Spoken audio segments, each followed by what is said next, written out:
everyone, please put your hands together very quickly and very loudly for our next speaker, Tejas!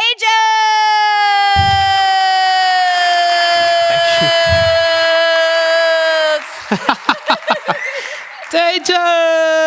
Yeah! Hey, thank you so much. Hey, everyone. How are we feeling today? Thank you, Carmen. This is Carmen Huidobro, everybody. The only person awake here. Let's maybe try that again. How is everybody today? Yeah, maybe better. Thanks so much for having me. I'm really excited to talk to you about things today. The conference is React Native X Modern Web. I'm here to talk to you about the modern web side because the previous one was React Native, but the thing we have in common is AI, specifically Gen AI, okay?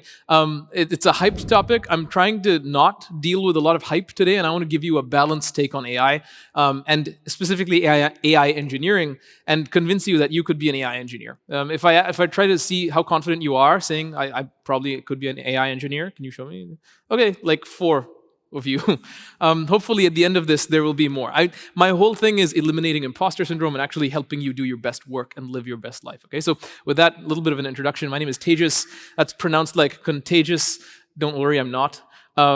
And over the years, I've had the privilege of working at a number of different tech companies in some capacity, as a consultant, as an employee, whatever it may be. And I got to learn from the very best. And I'm here to share not just things that I've learned, but things that I've learned from experts and really great people, some of whom are sitting here today. Today, I'm a developer relations engineer at DataStax. We do Gen AI stuff. In fact, we make a lot of open source Gen AI stuff, which is why I joined the company. I believe in open source and I believe in Gen AI, and I think we can really combine these to make some great things. Today, we're going to do a detailed look at AI engineering. AI engineering. I want to start by looking at this term specifically, AI engineer, because before coming here, I talked to a bunch of folks and I was like, hey, do you, kind of like we did just now, do you feel like you could be an AI engineer? And like, exactly like in this room, maybe 1% or 0.5% of people said yes. And the rest were like, I don't know. I don't know Python. I don't know linear algebra. I don't TensorFlow. I don't know about math. I didn't go to university. And so there was a lot of like uncertainty there. And I want to eliminate that today. Okay. So I asked people, and the big mistake that they made was they conflated AI engineering with machine learning engineering, because that's all we've known so far. And even worse, with machine learning research. Research and engineering are fundamentally different things, as is science and the application of science to solve problems, which is called engineering. So some semantics are not crossing. So let's just start by establishing a working definition for our time together about what an AI engineer is. And for this, I'm not really the best person to come up with such a definition, but there are people more qualified to do so, better suited to do so because of their companies that they have and the positions that they've had.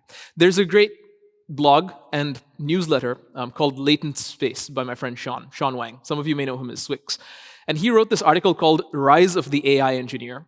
And in it, he makes the definition of AI engineer. What is AI engineer? What is this? And he uses this really great diagram in his blog post, and it's really a foundational post about what makes AI engineering. And this diagram, I feel like, is foundational for what makes up AI engineering. On the very left, or on the origin, you've got machine learning research. That's very different. It's science. It's doing things like training models and doing evaluations on those models. One layer up is machine learning engineering. This is doing inference on the models reliably and coming up with new synthetic data that you can use to fine-tune those models. But you see this big line down the middle, the dotted line, is the API. And really everything after the API, Sean puts it in his article, is AI engineering. So it's the interface between software full stack engineering, as you can see at the far end of that, and machine learning research. So what is AI engineering? It's communicating with an API behind which is a machine learning model, fundamentally, right? And then at the end of the spectrum, after AI engineering, where also you find things like front-end engineering, back-end engineering, DevOps engineering, you've got full stack engineering, which combines these across the stack, okay? This works well, this mental model, because fundamentally, as an AI engineering, you're applying the technology that is AI to solve problems. Engineering is really just problem solving. And so if you want to make it really crude and just hand-wavy, you could say that when you make a fetch request over JavaScript in a React Native application to an HTTP API where some large language model is hidden behind, that's AI engineering. Doing a fetch to ChatGPT to get answers to solve a problem, you could call that AI engineering. This is Sean's blog post. Underneath it, though, is a really important sort of corroboration. There's this quote. It says this. It says, in numbers, there's probably going to be significantly more AI engineers than there are machine learning or large language model engineers. One can be quite successful in this role, and pay attention to this last part. One can be quite successful in this role without ever training anything. Okay, and this should really speak to a lot of the people who want like, oh, I don't know anything about training models. You don't need to be an AI engineer. And I think this is very important because who says this is Andrej Karpathy. Anyone know Karpathy, like about his track record? He was I believe it was the VP of AI at Tesla, responsible for self-driving, and one of the co-founders of OpenAI, the company behind ChatGPT. The co-founder, pretty much invented ChatGPT. Also, as a YouTuber, he's got a ton of free content, hours and hours long, about how to build your own GPT-2. So a great resource. And really, if anyone knows anything about LLMs, it's definitely Andrej. And this is what he says. So he sort of agrees with this. And so what is an AI engineer? Call an API, use a large language model behind the API to solve a problem. Boom, you're an AI engineer, okay? This article also goes on to say that this will likely be the highest demand engineering job of the decade. And it sounds very hypey, but there are people working as AI engineers earning like $600,000 a year. Literally, this happens. And so where there's hype, there's money. And this is not like crypto money. No offense to Web3 people, but like value has been shown time and time again in the land of Gen AI through protein research that is showing real promise in the medical industry, to learning. I've learned a ton through using tools like Perplexity and Claude. So there is value being demonstrated. Let's now go a little bit further. We've talked about AI engineering. Let's talk about AI. What is AI? Why is it hyped? There's really multiple kinds of AI, right? There's rule-based AI, which is, yes, the system can be artificially intelligent with a bunch of if-elses. You, as a programmer, write the rules ahead of time. And like Pac-Man is a great example of this. You eat the little cherries and the ghosts turn blue and start avoiding you, if you've ever played Pac-Man. That's AI. It's just rule-based, meaning developers wrote those rules and the computer simulates intelligence. That's totally AI. There's also predictive AI, which finds its roots in a paper published in 1906 by a mathematician named Andrei Markov. You may have heard of Markov chains, right?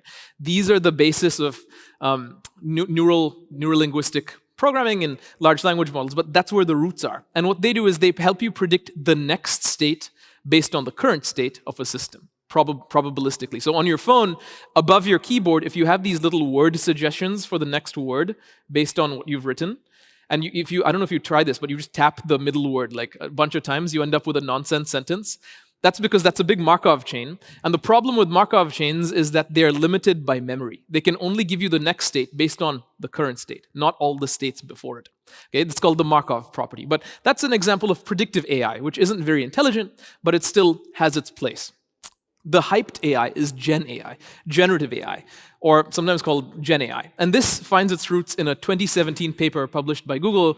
If you ask me, it's just my opinion, but I think it was maybe a mistake for Google specifically to publish this paper, because now a bunch of companies are eating their lunch. In any case, it's a good thing that they published it.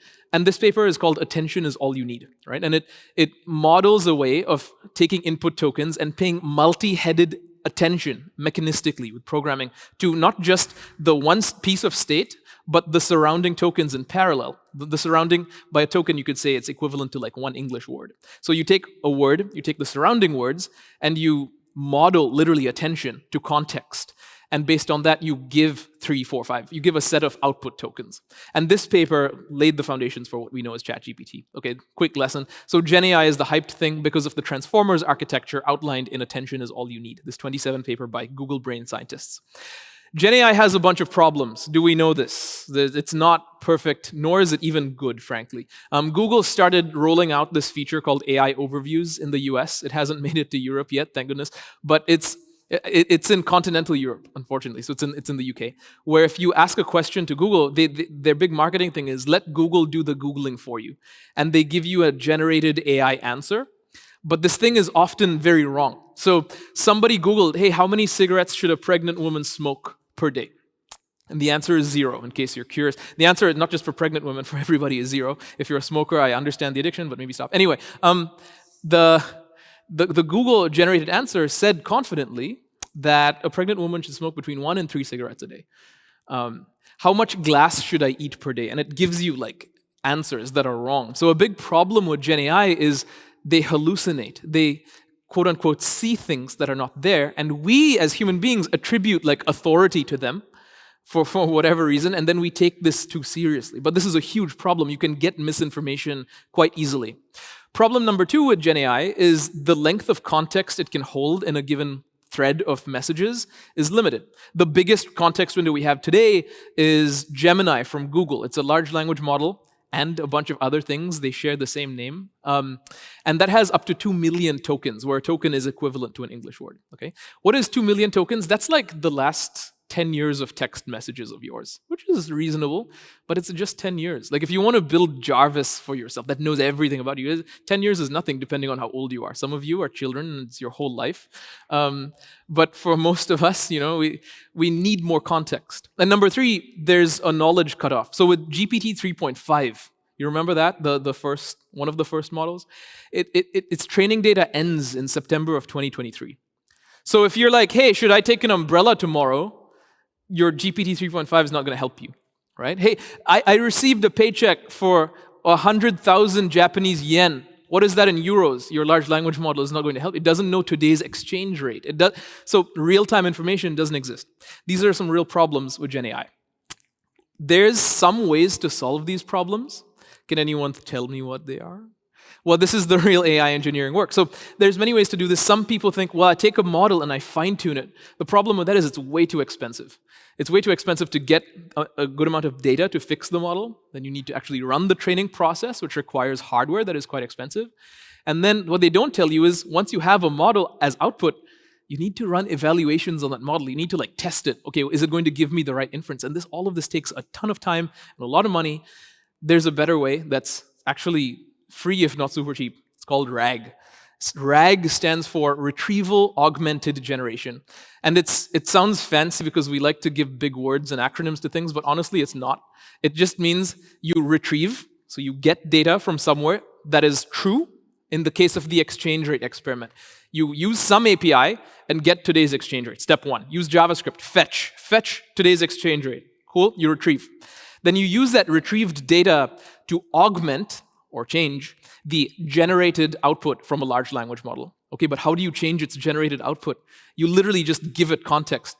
So instead of what is 100,000 Japanese yen in euros being your prompt, instead of that, you pull the exchange rate and then you give it as a text string. You say, hey, here's today's exchange rates. Then you add your prompt. Now convert 100,000 Japanese yen to euros. So you just add English context based on some real-time data, and then write the rest of your prompt. This is all RAG is, okay? And it's really great because you tell it the truth, and then you say, okay, now using this truth, give me more data. Give me the answer I want. That's RAG. And there's many ways you can go about this, but this solves all of those problems. It solves the problem of hallucination because you're giving it the truth. It solves the problem of finite context length because it doesn't need a lot of context. You choose, right, in how much RAG data you pull. And it surpasses the knowledge cutoff because you're getting real-time data yourself. RAG has components. Typically, you need data, of course, like authoritative, good, real data. You need an embeddings model, which is it's a specialized machine learning model that takes natural language, so English, and turns each word into a list of numbers, and then compares the proximity of these numbers with other numbers. What that means is it takes words like hot dog and food and cake and turns them into coordinates on a big map. And you can say it puts like-minded words like hot dog and food in this area, and then words like car and guitar, and car would be here, guitar would be here. It would map them into space so it can do similarity search. So you need an embeddings model to do that. It turns text into numbers based on the meaning. And then you need a database to store those numbers. That's a vector store. Okay? These components typically make up a RAG pipeline, but I've talked to you for way too long. Let me just show you RAG in action, and then we'll look at how we can use this to build web experiences that help users a lot. So as I said, we work on a bunch of open source stuff at DataStax. We have this tool called Langflow that we make. It is fully open source. And the cool thing about that is you can actually just run it locally and use it in a self-hosted way. So I'm going to fire up Langflow here, and Langflow is going to run. And what we're going to see is I've got a project here called Vector Store RAG. Okay? And this is what a RAG pipeline looks like. Let's walk through this a little bit. So you have a chat input. That's what the user types. Give me the exchange rate, right? You have an embeddings model. We just talked about that. Text to numbers. You have a vector search engine that's going to take the user's input and search for it across your database. Once you get data from the database, you break it down into chunks so that you can sort them by how close is what. And from that, you engineer a RAG prompt. And look at this prompt. It's exactly what I told you. It's like this context comes from the database. And given this context, now answer the question from the user. Right? That's just RAG. Okay? Once I take this prompt, I give it to OpenAI. So I give it to GPT 3.5 Turbo with my API key. And then finally, I get a chat output. This is a RAG pipe. This is the most basic RAG pipeline in the world. So let's run it and see what happens. So I go to the playground, and I'll ask it for something real time, something that GPT 3.5 Turbo cannot know. Who won the Oscar for Best Picture in 2024, right? It's not going to know this, for sure not. And so the answer we're going to see from 3.5 Turbo, depending on the internet, if you're on Wi-Fi, maybe get off. We'll see. The nice thing is it says thinking, you see? But we shall see. Also, oh, there we go. I'm sorry, but I'm unable to provide real-time information as I do not have access to it. This is pretty standard. It doesn't have access to the internet. So let's do RAG and fix this. How can we do that? Well, we need an embeddings model, we need data, and we need a vector store. We have all of those things. So we can get data from like the BFI, the British Film Institute. This website, this web page has all the list of the Oscars, right? So we just take this and crawl this website, break it up into a list of numbers, that is embeddings, and store them in a vector store, okay? How might we do that? Well, this is Astra, it's a database, and I'm gonna create a collection or a table. If you work with databases, you think of tables, right? I'll create one, I'll call it, I don't know, stuff.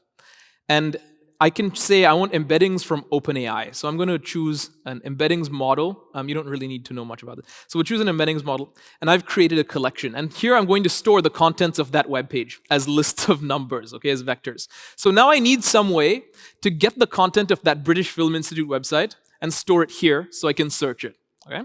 This is also modeled in Langflow. So if I come to Langflow, just if I scroll down a bit, this is a write flow, not a read flow. So let's look at this a little bit. So I have a URL, and this URL is the British Film Institute. It's that thing I showed you, the blog post.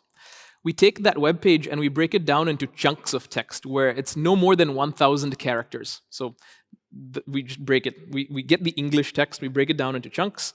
We then take those chunks and insert them into AstraDB, into the collection that I just created called Stuff. Okay?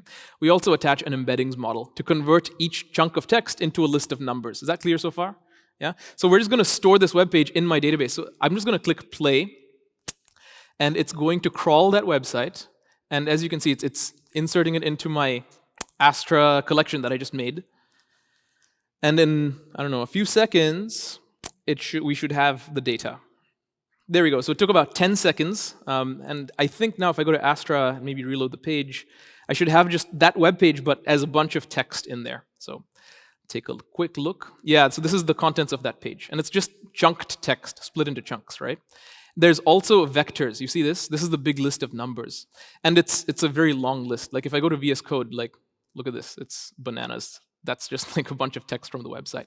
But the cool thing with vector search is we can search how similar is the user's query represented as numbers to this, right? And we find the closest match. Anyway, so now that we've ingested this data, let's go back to the playground. And I will just ask the same question again. So who won the Oscar for...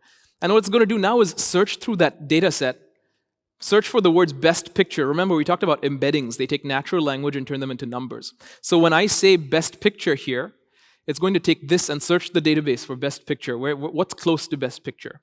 Get the result and use that to generate text from GPT 3.5. So I'll click play, and we'll wait anxiously again for like 2 minutes. I swear it's not my fault, it's the internet. And there we go.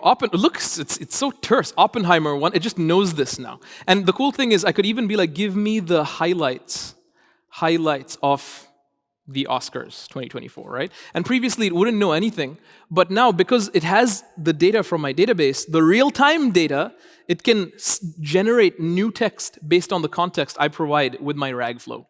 So and like how do you write highlights? There you go. Some highlights include Oppenheimer winning 7 awards, Emma Stone won Best Actress for Poor Things. All of it, this is completely new stuff created from my abstract stuff from a website. This is RAG, okay? I can see that some of you are thinking like, this is cool, it's great, but I want to kind of now build a chatbot. Please do not build a chatbot. I think chatbots are cheap.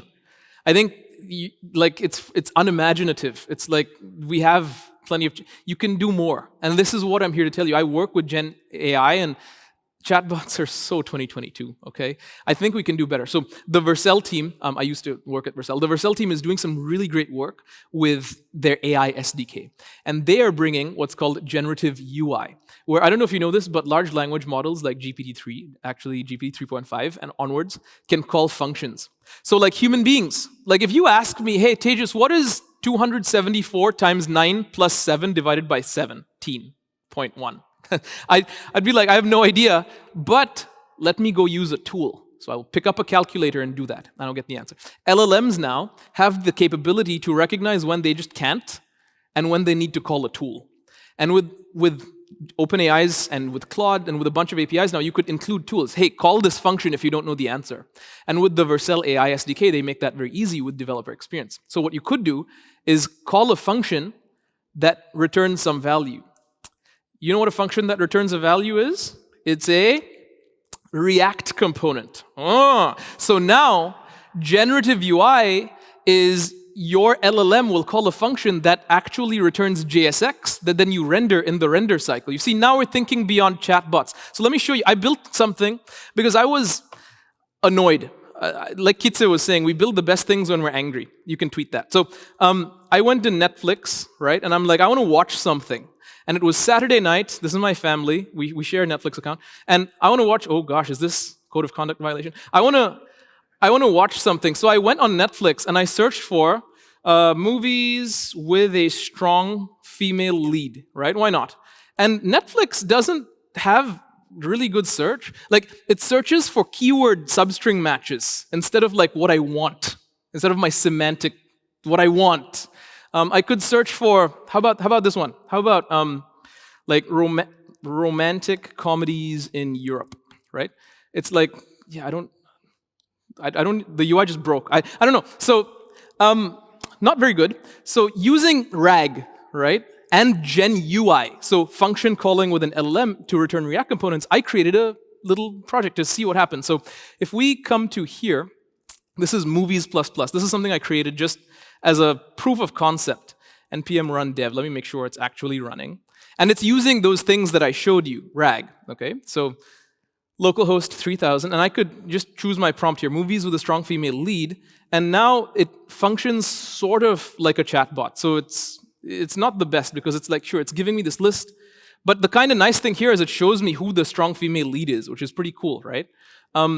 But using Gen UI, we can do better. What might this look like as UI? And now we call a function that gets the posters and return. Wow, look at that returns thanks, yeah. And it's interactive. Like, it can respond to my mouse cursor. In fact, I can click on this and I can like go to the website and read more if I want. And it knows the movies with strong female leads. I could even, since we're just rendering UI, I could show me the trailer for Wonder Woman. Why not? And it's gonna like find out and just straight up like render a little video that will start. Yeah, just like right here. I just watched the trailer. Why not? And then I could go back to text if I want. Did people like? What was the critical reception of Wonder Woman? Right?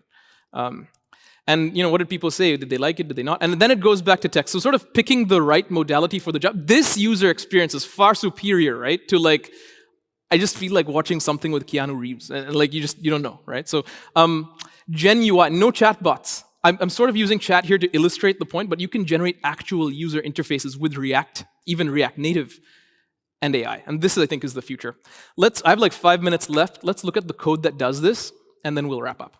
So what we have is a big AI component. This is really where the magic happens, where we have this function StreamUI, and I'm saying talk to GPT-4o from OpenAI. You could put any model in here. You could put Claude, you could put whatever, right? Messages is exactly what it sounds like. It's an array of a role. In this case, it's user or assistant or system or tool, and content, which is your text as a message. Then in the case that we return text, you can return a React Markdown component. But when you need to call a tool, this is the real secret sauce. So you have this configuration object called tools, and each of these, show trailer, create GenUI, these are tools. They're functions. So what does a tool have? It has a description, some parameters, these are arguments, and a generate function. And this is the secret sauce. So the LLM will call this function based on this description. Literally, when the user asks for a trailer, use this tool. And that's how it knew to call the function, okay? Once it calls the function, we connect to our Astra database. That's the one I just used. And even since it's a generator function with a star, I can yield. While it's loading, I'm like, show a spinner, yield a spinner, but then continue to fetch. And then yield again, another spinner. And then finally, return a video player, React component. That's all. It's a function that returns JSX. And you can use this with React to really transform the UI of your applications, okay? One final thing I want to show you is this is backed by Langflow that we looked at earlier, because this thing, you click this API button, and you actually get an HTTP API. So you could host this on AWS, wherever you want, and that RAG pipeline becomes just accessible over HTTP, right? And so this is some ways that you can actually combine GenAI and GenUI to not just build another chatbot, but build something your users are actually going to want. Not that they don't want chatbots, but something that pushes the boundaries a little bit. All right, it's time to start wrapping up. Let's just summarize a little bit, and we'll go from there. GenAI is hyped for a reason. There's a lot of room at the table. If you can call an API that an LLM is hidden behind, you can be an AI engineer, and I would invite you to the space. Thanks so much for having me. I can't wait to see what you're going to build. It's been a pleasure, TheGeekCon.